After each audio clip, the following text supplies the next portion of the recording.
Hello friends, welcome back to my YouTube channel. आज की इस वीडियो में हम कर रहे हैं 29 जून को जो टीजीटी स्पेशल एजुकेटर का एग्जाम हुआ था सेकंड शिफ्ट में, उसका maths part. Let's get started. Question number 1, the radius of a square is 12 centimetre more than the radius of a smaller square. The surface area of the larger square is 2112 centimetre more than the surface of the smaller square. What is the diameter of the larger square. तो हम क्या कह रहे थे, larger square की बात की, इसका रेडियस ले लेते हैं आर, और छोटे वाले का रेडियस कितना हो जाएगा r-12। अब उन्होंने बोले इन दोनों का जो सरफेस एरिया उसका डिफरेंस है 2112, तो मतलब 4 पाई r स्क्वायर माइनस 4 पाई r-12 का स्क्वायर बराबर है 2112। 4 पाई कॉमन ले लिया, r स्क्वायर माइनस r-12 का होल स्क्वायर बराबर है 2, ऐसे लिखा जाएगा 2112। अब ये है ए स्क्वायर माइनस बी स्क्वायर, वो क्या होता है, एक ब्रैकेट में ए प्लस बी और दूसरे में ए माइनस बी है, तो आर के आगे माइनस हो जाएगा, 12 के आगे प्लस हो जाएगा 2112। पाई की जगह क्या डाल देते हैं, 4 इंटू में 22/7। अब काट देते हैं, 11 टू ज़ा 22, 11 वन ज़ा 11 बचा 10, 11 नाइन ज़ा 99 बचा 2, 11 टू ज़ा 22, 4 टू ज़ा 2 से काट दे, 4 से काट दे सीधा, 4 4 ज़ा 16 बचा कितना 3, 4 8 ज़ा 32, 2 1 ज़ा 2 24, राइट। तो ये आर से आर कट गया, तो ये हो गया 2r माइनस, यहाँ पे लिखते हैं 2r माइनस 12/7 इंटू में 12 इज इक्वल्स टू 24, 12 वन ज़ा 12, 12 टू ज़ा 24, तो 2r minus 12 is equals to 7 to ज़ा 14। 2r बराबर है 26, और आपसे 2r पूछा था, r नहीं, डायमीटर पूछे, क्या पूछा है, डायमीटर, तो 2r हो गया डायमीटर, डायमीटर है 26, 26 is the right answer. Question number 2, simplify the given expression. आपको इसको सिंप्लीफाई करना है। ये क्या है, 5 का क्यूब, ये क्या है 4 का क्यूब, तो इसको ऐसे लिख दो 5/4 होल क्यूब का 2/3 इंटू में ऐसे ये क्या है 9 का क्यूब, ये क्या है 7 का क्यूब की पावर -2/3 डिवाइडेड बाय 5/7 की पावर -2। तो ये हो गया 3 से 3 कैंसिल, ऐसे ही इसमें भी 3 कॉमन लेंगे तो 3 से 3 कैंसिल हो जाएगा, हो जाएगा 5/4 का स्क्वायर इंटू में 9/7 का -2 डिवाइडेड बाय 5/7 की power -2।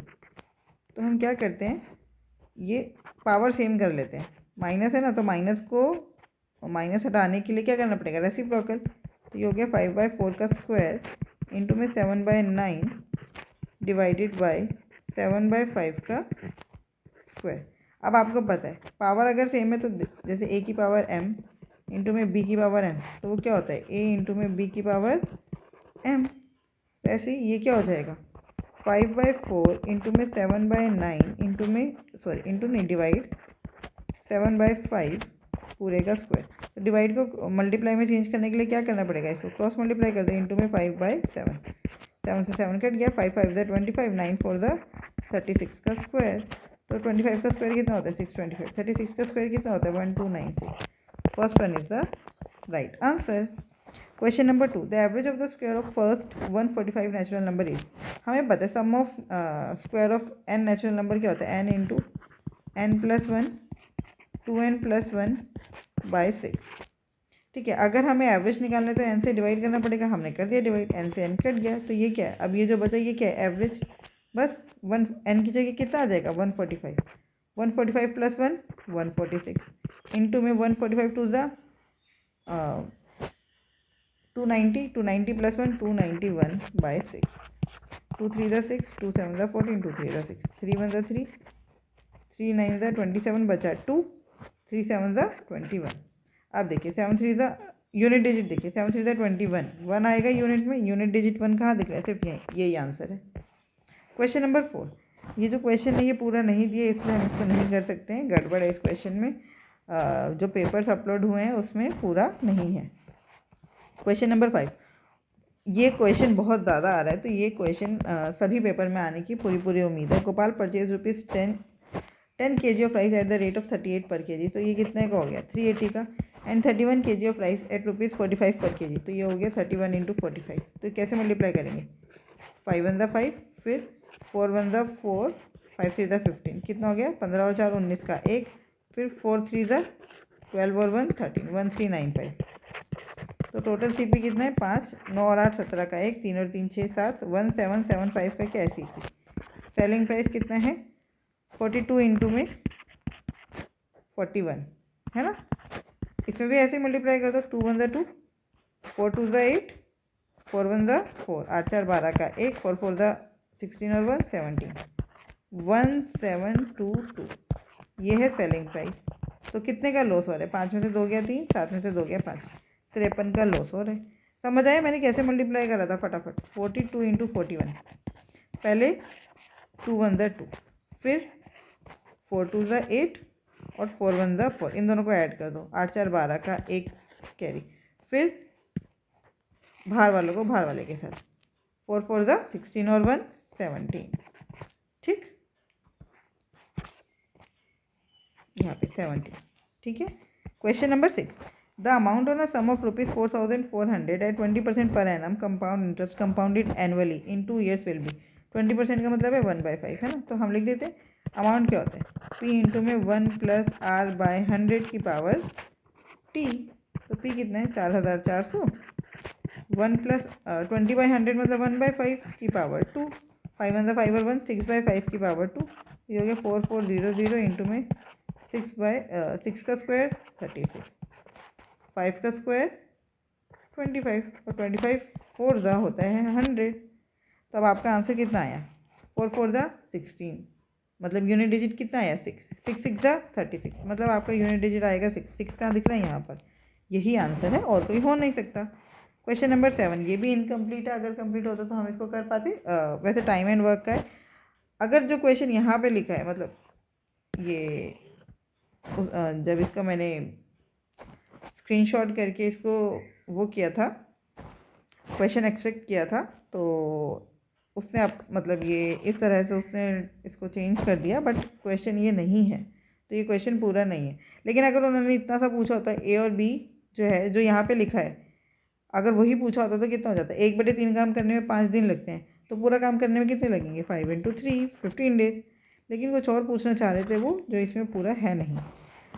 Question number 8, an electric gadget is marked ₹8 इतना during a festive cell, 10% discount is offered, what is the selling price? देखो सेलिंग प्राइस कितना है? 2500 की चीज़ है, उस पर 10% का डिस्काउंट मिल गया, मतलब आपको कितने का डिस्काउंट मिल गया? 250 का। माइनस कर दो, 2250 is the right answer. Question number 9, evaluate 168 का स्क्वायर। देखो अगर आप देख रहे हैं यूनिट डिजिट लास्ट के 2 डिजिट सबके अलग हैं, तो आपको ये पता होना चाहिए स्क्वायर में लास्ट के 2 डिजिट क्या होते हैं। जैसे कोई भी नंबर लिखा है, कोई भी नंबर लिखा है, जैसे कि लिखा है 94, तो ये क्या है? ये क्या है? 100 - 6। ठीक है, मतलब हर एक नंबर आपका जो बेस चलेगा ना, आप बस मेरी बात ध्यान से सुनिएगा, बेस चलेगा 50, 100, 150, 200, 250, ऐसे चलता जाएगा। ठीक है, 50 के पास कौन से नंबर होंगे? 50 - 24 मतलब 26 से, और 50 + 24। ठीक है, ऐसे 100 के पास 100 - 24 और 100 + 24, ये सब नंबर हैं। तो मैंने ये क्यों बताया, बहुत ध्यान से देखना। जैसे समझ लो कोई नंबर लिखा था 94, तो ये 100 - 24 तक के मतलब 76 से लेकर 124 तक के नंबर जो हैं वो 100 के पास है। अब आपको पता चला 94 क्या है? 100 - 6। तो जो 94 के स्क्वायर में जो लास्ट के 2 डिजिट होंगे वो वही होंगे जो 6 के स्क्वायर में। 94 के स्क्वायर में जो लास्ट के 2 डिजिट होंगे वो वही होंगे जो 6 के स्क्वायर में। अब ये 168 क्या है? 150 + 18, 18 का स्क्वायर कितना होता है? 324। तो इसका मतलब 168 के स्क्वायर में लास्ट के 2 डिजिट वही होंगे जो 18 के स्क्वायर में होते हैं। 18 के स्क्वायर में होता है 24, तो यहाँ पे 24 सिर्फ एक में ही दिख रहा है, यही आंसर है। समझ आया? कुछ नहीं समझ आया है तो एक बारी और इसको देखना, समझ आ जाएगा। मतलब आपको जैसे समझ लो यहाँ पे क्या लिखा है 732, ठीक है, ये क्या है, ये है 750 माइनस 18। तो इसका लास्ट के 2 डिजिट क्या होंगे, 24, क्योंकि 18 के स्क्वायर में लास्ट 2 डिजिट क्या आता है, 24। समझ आया? मतलब आपको बस ये देखना है ये कितना कम या कितना ज़्यादा है, जितना कम या जितना ज़्यादा है उसी के स्क्वायर का लास्ट के 2 डिजिट भी इस नंबर के स्क्वायर के लास्ट के 2 डिजिट होंगे ही होंगे। Clear? Question number 10, Raman borrows the sum of rupees इतना एट द रेट ऑफ 15% पर annum simple interest at the end of the first year he repays, मतलब उसने इतना पैसा लिया है, at the end of the first year he repays 20,748 toward the return of principal amount borrowed. If Raman clears all the pending dues at the end of the second year, including interest payment that accrued during the first year, how much does he pay at the end of the second year? देखो अमन ने कितना पे किया, पहले अमन को, पहले तो आप ये देखो 3,74,254 रुपीज़ का उसने इंटरेस्ट लिया, उससे 15% उसको क्या देना था इंटरेस्ट पहले साल के एंड में। ठीक है, तो 5 3 ज़ा 15, 5 2 ज़ा 10। अब इसको इतना ही रहने दो। फिर उसने क्या किया, पहले साल के एंड में उसने 20,000 रुपये वापस कर दिए। तो अब उसको कितना देना है पैसा, 374,254 में से 20,748 माइनस कर दो। 14 में से 8 गया 6, 4 में से 4 गया 0, 12 में से 7 गया 5, 3, 7 में से 2 गया 3, 3,33,506 रुपये वापस करने, और अगले साल इसके ऊपर इंटरेस्ट लगेगा। 5 3 ज़ा 15, 5 4 ज़ा 100 लिखना था ना यहाँ पे, 5 4 ज़ा 20। तो आप टोटल उसको कितना रुपये देना, 3,33,506 तो देना ही देना है, साथ में ये 2 इंटरेस्ट भी देने हैं। तो 3/20 इन दोनों में से मैं कॉमन ले लूँ, 3/20 कॉमन ले लिया, तो इन दोनों को ऐड करके लिख दो, 6 4 10 का 1, 5 और 1 6, 5 2 7,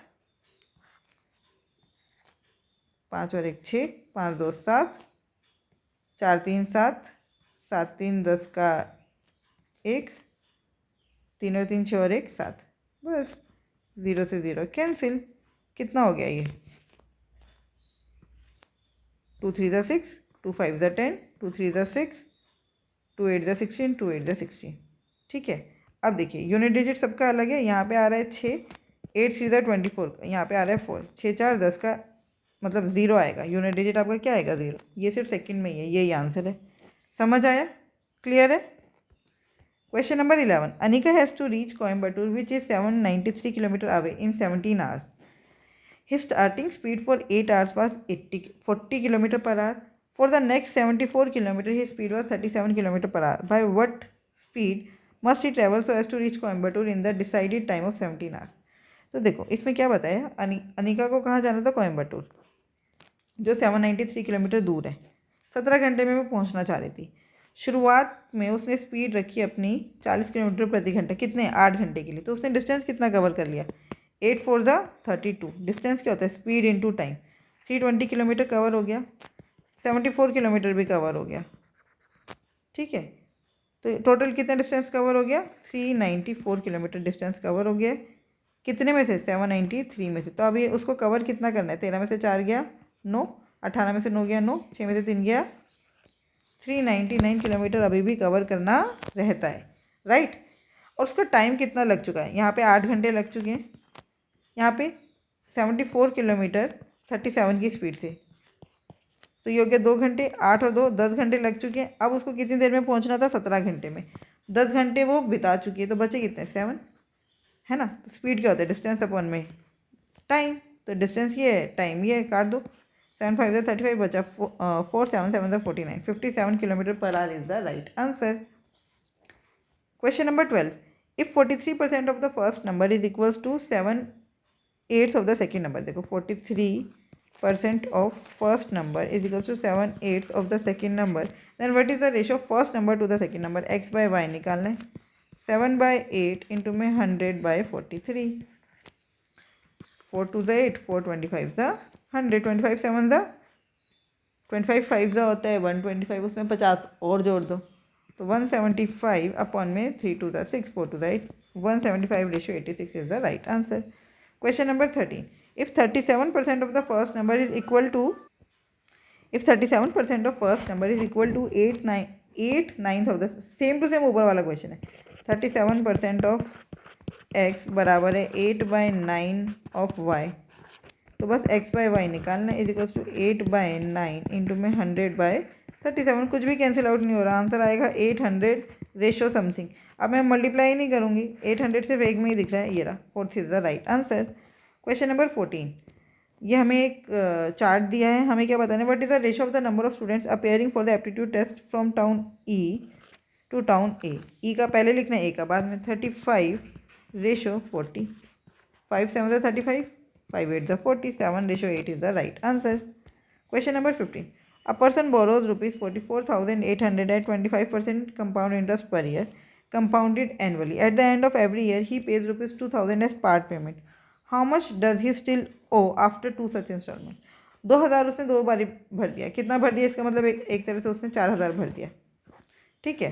तो मतलब पहले साल 2,000, दूसरे साल 2,000. तो अभी भी उसको कितना पैसा देना रहता है. देखो 44,800 पर 25% इंटरेस्ट लगेगा. तो ये एक साल बाद कितना पैसा हो जाएगा. 25% मतलब 1/4. अगर कोई पैसा आज 4 रुपये था तो एक साल बाद कितना हो जाएगा. 5/4.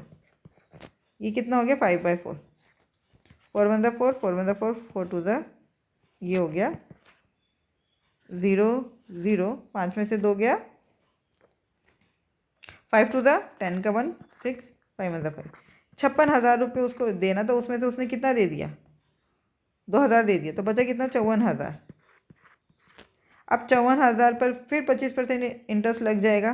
तो अब उसको फिर से कितना देना. 5/4. तो कितना हो गया ये. 4 1 4, 4 3 12, 4 5 20. तो ये कितना हो गया. 0 0, 5 5 25 का 2, 5 3 15, 16 17 का 1, 5 1 5 और 1 6. फिर उसने 2,000 दे दिया. तो बचा कितना. दूसरे साल के एंड में उसको इतना देना था. फिर उसने दे दिया. देखो अभी उसके को 54,000 देने थे. 2,000 दे दिया ना तो 54,000 बचे थे. अब इसमें से भी 2,000 दे दिए तो कितना बचा. 65,500. अब आपको दिख रहा है 500 कहाँ पर है. प्लस करेंगे तो यही आएगा 5 4. अच्छा 54,000 तो वही हो गया ना. बचा कितना. 67,500 देना था दूसरे साल के एंड में. और उसने 2,000 दे दिया. तो कितना बचा. 65,500. 65,500 is the right answer. Question number 16. The average of 7 number is 49. If each number is decrease by 3, what will be the new average. Average भी 3 कम हो जाएगा. 46 is the right answer. Question number 17. A and B can do a job together in 18 days. ये A है, ये B है, ये ए plus B है. ये किसी काम को 18 दिन में कर सकते हैं. उन्होंने बोले A is twice as efficient as B. तो अगर बी 1 यूनिट काम करते हैं एक दिन में तो ए कितना करेगा. 2 यूनिट. तो दोनों मिलकर कितना करेंगे. 3 यूनिट. 18 3 54. इसका मतलब टोटल काम कितना है. 54 यूनिट. उन्होंने बोले ए जो है वो 6 दिन तक अकेले काम करते हैं. तो 6 दिन में कितना काम कर लेगा. एक दिन में 2 यूनिट, 6 दिन में 12 यूनिट. तो 54 - 12 कितना हो गया. 42.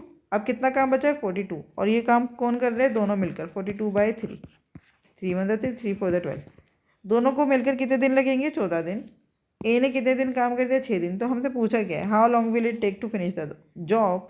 पूरा काम होने में कितने दिन लगेंगे. 14 दिन ये, 6 दिन ए वाले. 14 और 6 20. 20 is the right answer. Question number 18. How much is 60% of 80 greater than 2/5 of 25. 60% मतलब 3/5 ऑफ 80 ग्रेटर देन 2/5 ऑफ 25. 5 16 80, 5 5 25, 16 3 48 - 10 कितना हो गया. 38. 38 is the right answer. Question number 19. A shopkeeper marks an article at ₹X. ठीक है. और उसने डिस्काउंट दिया 36% का. तो चीज़ कितने की पड़ी हमें. 64% की. 64/100. लेकिन उसने वेट लगाया 25%. वेट कितना लगाया. 25%. मतलब उसने पे कितना किया होगा. जैसे अगर कोई 100 रुपये की चीज़ थी उस पर 25% वेट लगेगा तो हम कितना पे करेंगे. 125. तो ऐसे ही 25% मतलब 1/4. तो 4 रुपये की चीज़ पे 1 रुपये का वेट लगा तो कितना. 5/4. इतना ही पे किया होगा. और उसने पे कितना किया. 456. पे कितना किया. 456. अब काट दो. ये 8 8 64. 8 5 ज़ा 40, 8 7 ज़ा 56, 4 1 ज़ा 4, 4 2 ज़ा 8, 2 5 ज़ा 10, तो ये कट गया। तो x की वैल्यू आ गई 570। 570 is the right answer. Question number 20। Rishi travels 468 km at 52 km per hour and the next 623 km at 89 km per hour and the next 290 km at 58 km per hour. What is his average speed? तो पहले आपको पता होना चाहिए average speed क्या होता है। अब यहाँ पे तो 3 डिस्टेंस और 3 टाइम क्या दिया है, स्पीड दी है ना। तो एवरेज स्पीड क्या होता है, टोटल डिस्टेंस अपॉन में टोटल टाइम। क्लियर। तो टोटल डिस्टेंस कितना है, 468 प्लस 623 प्लस 290, 8 3 11 का 1, 9 और 1 10, 6 2 18 का 1, 6 4 10 2, 1381 टोटल डिस्टेंस है। टोटल टाइम बताओ मुझे। अब टाइम कैसे निकलेगा, टाइम होता है डिस्टेंस अपॉन में स्पीड। तो 468/52 ये हो गया पहले का टाइम, फिर 623/89 ये दूसरे वाले का टाइम, 290/58 ये तीसरे का टाइम। तीसरे का मतलब 3 भागों में उसने डिस्टेंस कवर किया है ना। तो 50 आपको पता चल रहा है 2 के टेबल में 8 क्या बात है, 2 9 ज़ा 18, तो 52 9 ज़ा करके देख लो, 9 2 ज़ा 18 का 1, 9 5 ज़ा 45 और 1 46, तो ये हो गया 9 पर। 9 के टेबल में 3 कब आता है, 9 7 ज़ा 63, ये पक्का 7 पे ही जाता होगा, आप करके देख लेना। और ये तो 5 पे दिख ही रहा है, 580 का आधा होता है 290, है ना। तो 9 और 7 16, 16 और 5 21, तो टोटल डिस्टेंस है 1381, टोटल टाइम है 21। अब इसको काट दो, कट ये रहा नहीं तो डिवाइड कर लो 1381 को, जब 21 से डिवाइड करेंगे 21 6 तो दिख ही रहा था ना यहाँ पे, 6 तो है ही, मेनली 6 पे ही जाएगा। 6 1 ज़ा 6, 6 2 ज़ा 12, 8 में से 6 गया 2, 121। उसके बाद किस पे जाएगा, 5 पर, 5 1 ज़ा 5, 5 2 ज़ा 10, कितना बचा, 11 में से 5 गया 6 16, तो 65 पॉइंट समथिंग आंसर आएगा। 65 सिर्फ एक में ही है जो कि है ये, इसका मतलब यही आंसर है, आगे हम नहीं करेंगे। आई होप ये 20 क्वेश्चन आपको बहुत अच्छे से समझ आए होगा। फिर भी कोई डाउट है तो आप मुझसे जुड़ सकते हैं @maths PS1 टेलीग्राम चैनल पर। Thank you, keep learning, keep practising.